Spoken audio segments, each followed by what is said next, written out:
It's time for the blame game!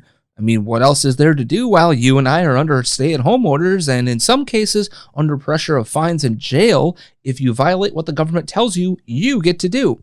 Am I right? We're about 3 weeks into the panic of the COVID-19 pandemic, and as you would expect, all sorts of craziness has come home to roost.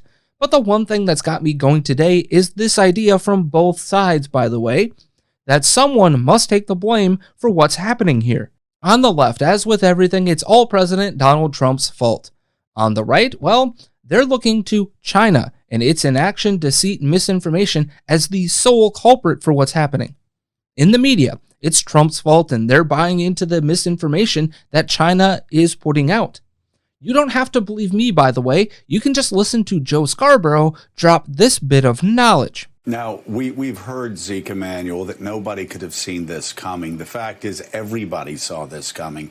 Everybody saw this coming in early January. So it's just too bad that Scarborough or anyone else on his network could not be bothered to once mention the virus and its outbreak in China until January 18th.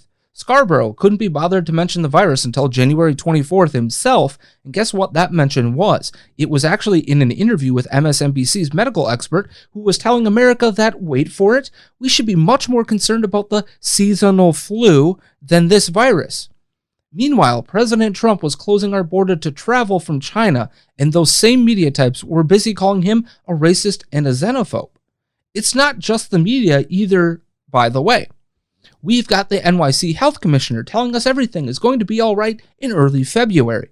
The risk to New Yorkers for coronavirus is low, and that our preparedness as a city is very high. There is no reason not to take the subway, not to take the bus, not to go out to your favorite restaurant, and certainly not to miss the parade next Sunday. I'm going to be there.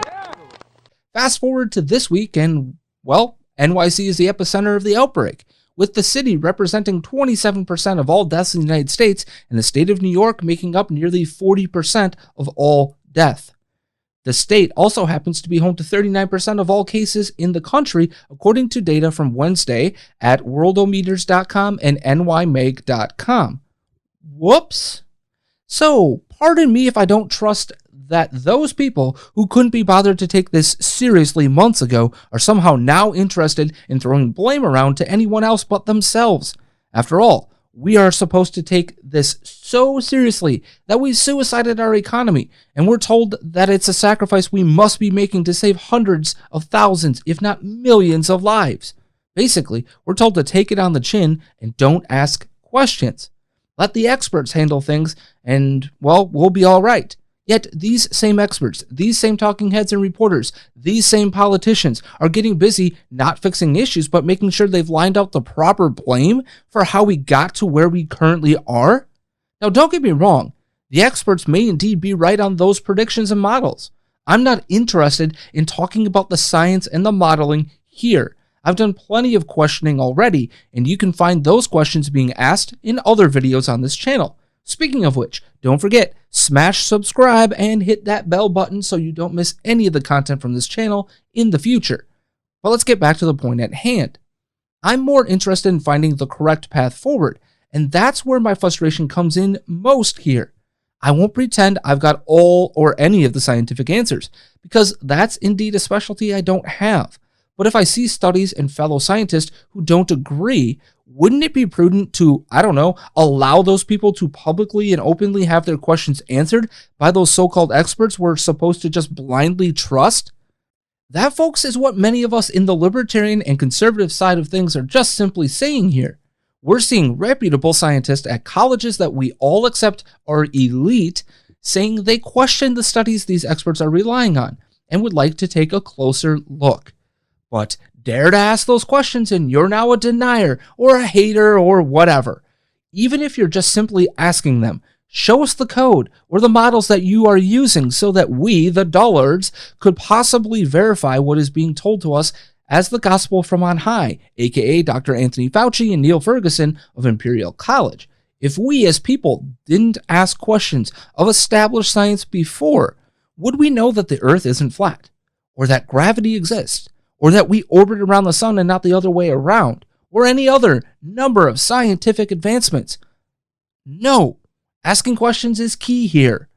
But there's a difference between asking questions and placing blame. And that seems to be all anyone is interested in these days. Here's my reality when it comes to COVID-19.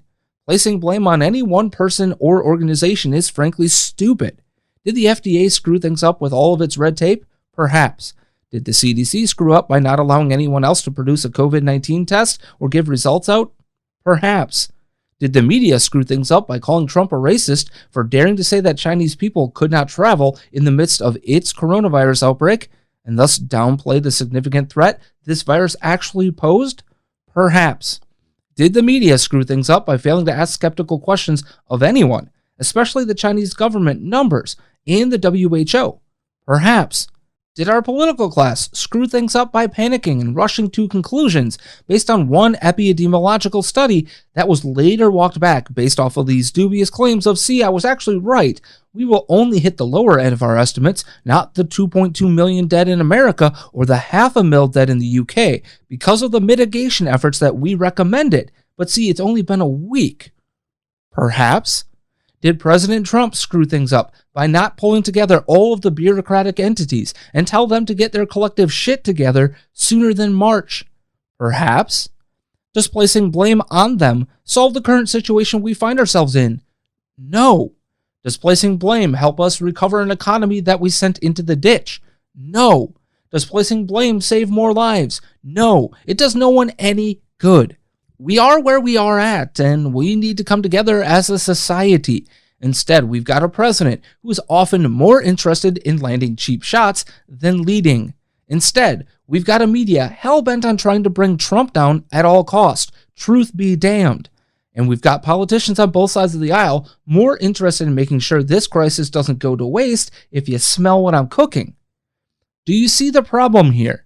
At times like this, we need unity and truth. We are getting neither of them from the institutions that we're supposed to be trusting.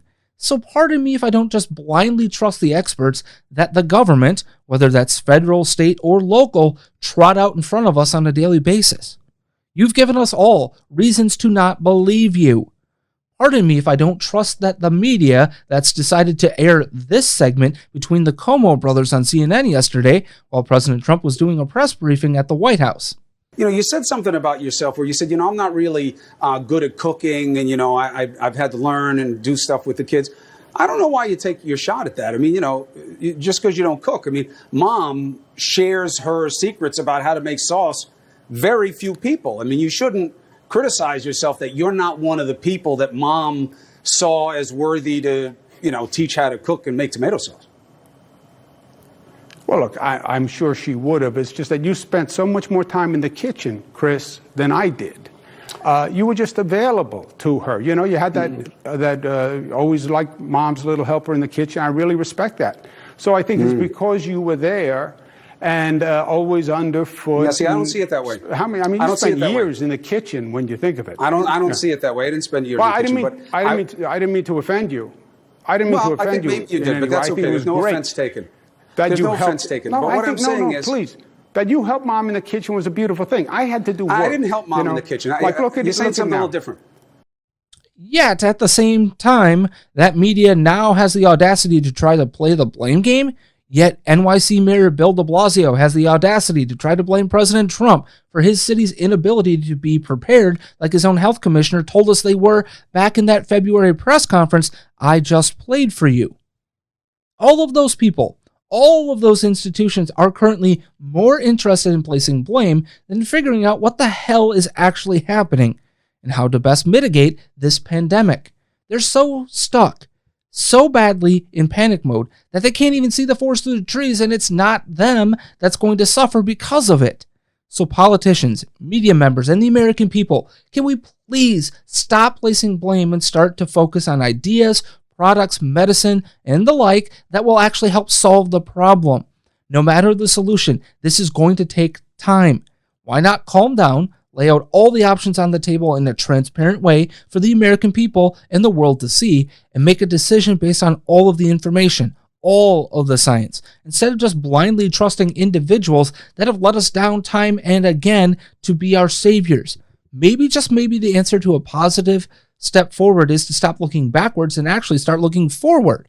Maybe, just maybe, that path forward is to actually begin to tell us what measures will be good enough for us to begin to pull the car, aka the economy, out of the ditch before it sinks so far down we can't pull it back up. Maybe, just maybe, the experts need to stop living in the bubble of science and start looking at considerations outside of their ideal modeling of health concerns. Maybe, just maybe, our media need to do their damn job and hold the experts to the same levels of scrutiny that they apply to Donald Trump, namely not believing a single word that comes out of their mouths without actual data and reliable information that could be verified. Maybe, just maybe, it would be wise to leave the blame game for a time and date when we actually are past the worst of this crap. Then again, our government, our healthcare industry, and our politicians learned next to nothing about pandemic control the last time this happened. Remember, H1N1 was going to be the wake-up call, and this was never going to happen again. Well, maybe, just maybe, we the American people need to set aside all of these failing institutions and trust each other more than we do today. Maybe, just maybe, our path through all of this is through stopping the political posturing and coming to a common understanding. You see, Americans have proven time and again they will rise to any occasion and usually win the day.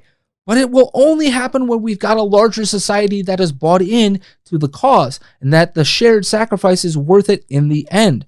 Unfortunately, we've become so distrustful of each other as a larger society that tribalistic politics is all we really know today. We couldn't possibly see someone who has differing political persuasions as also having a common goal to achieve in the end. Such is the state of this union that I couldn't even tell you what that cause would be right now.